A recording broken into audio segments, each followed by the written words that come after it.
There are many wonderful benefits of being a member of a book club.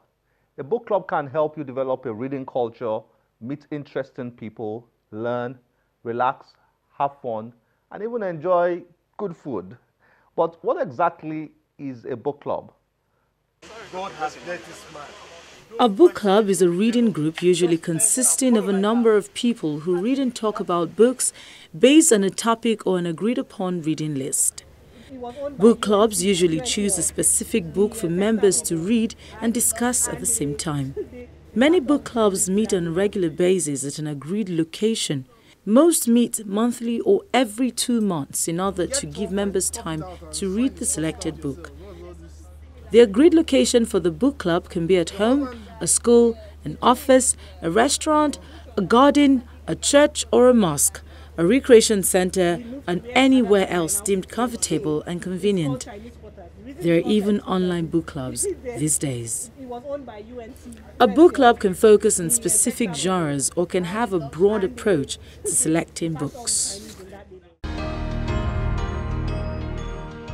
Do you know you can start a book club today? We want to encourage you to start one. You can start it in your home, your office, your place of worship, your neighborhood, at a school, or anywhere else. Imagine a book club at the National Assembly or Aso Rock.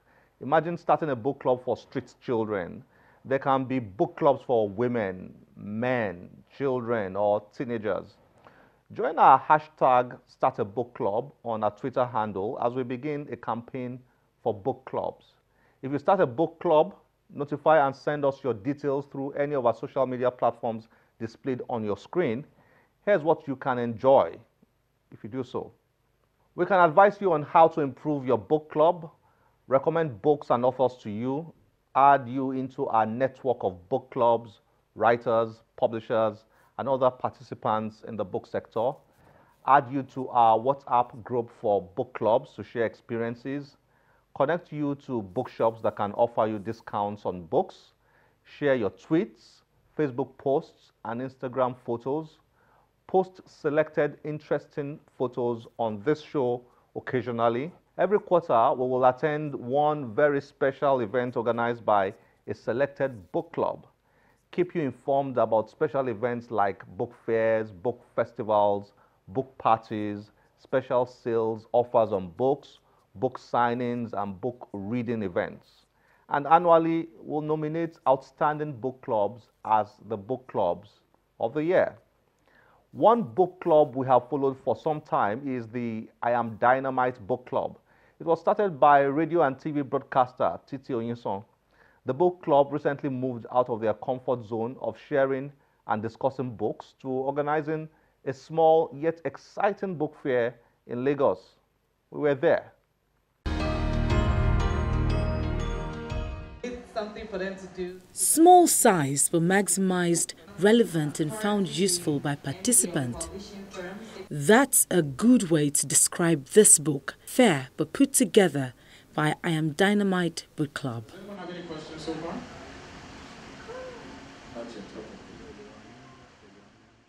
It's all about books, and there are different types in display.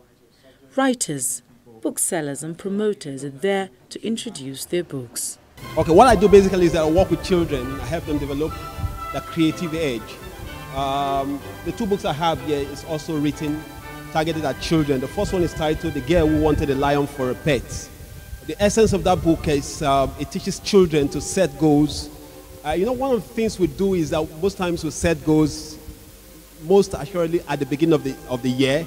Then we do nothing about those goals almost to the end of the year. But this book teaches children to set goals, set them high, and then work toward achieving those goals. The other book here is titled Asabe. Asabe is also a book targeted at children and young adults. The essence is to teach forgiveness. It's about a young girl who moves to the US. She's Nigerian, and she has, for the first time, she's away from her family, her parents. Her dad is a pastor, by the way. So for the first time, she finds romantic love, and it's in the person of an atheist who's her neighbor. And for the first time, she's away, like I said. So it gives her a level of freedom, and she finds herself lost in the search for romantic love and balancing it with a solid relationship with God. It's something that brings out the value and makes you think about, it makes you understand that every individual has value. And for anybody or the relationship you have around you, be it work, home, family, even someone you just met yesterday, there's something about you the person wants. Then it depends on how much you can deliver back. They are all book readings. It's titled Cracking the Code of Possibilities in Business by Taiwo Fajulu. And I'm reading from page 115 that says, The Moment of Truth, Availability. This is your ability to be present when needed. Do not be fooled into thinking that it is not imperative to your success or that it does not represent a veritable skill to be acquired. Indeed, all of the abilities one may develop, this might as well be the most important one. How many great composers were there in the days of Mozart or afterwards? How many do you know? You may know a dozen singers in your neighborhood with even better voices than some musicians who were making waves in the national scene just for a few years back.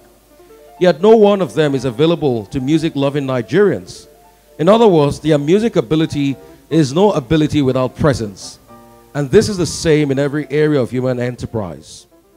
After LeBron James led America's dream team to gold in Beijing Olympics 2008, a common cat pusher took him on a one-on-one in basketball skills contest and defeated him.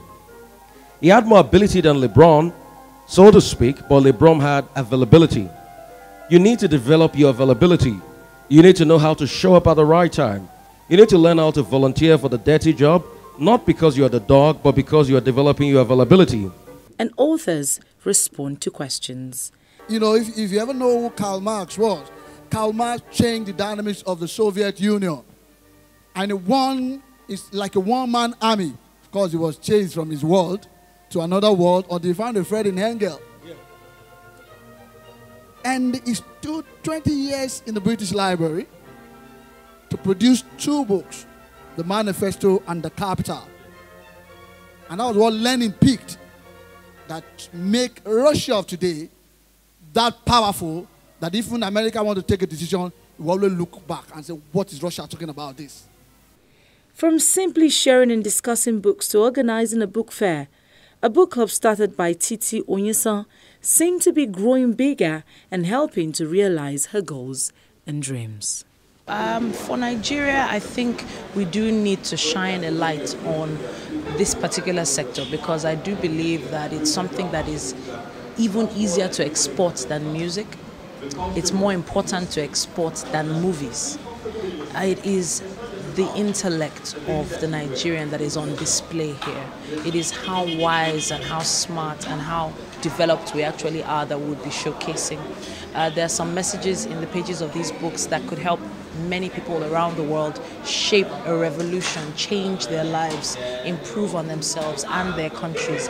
And Nigerians have always been known to be very smart, very dogged, very driven and very positive people. Even in the face of so much negativity, they still have the chance to put all the positive energy into their books. So hopefully we'll be able to showcase this to the world, and it will become a part of our tourism later on. As always, please join us on any of our social media platforms displayed on your screen. I am Olakunle Kasumo. Remember, one great book can change your life. Bye-bye.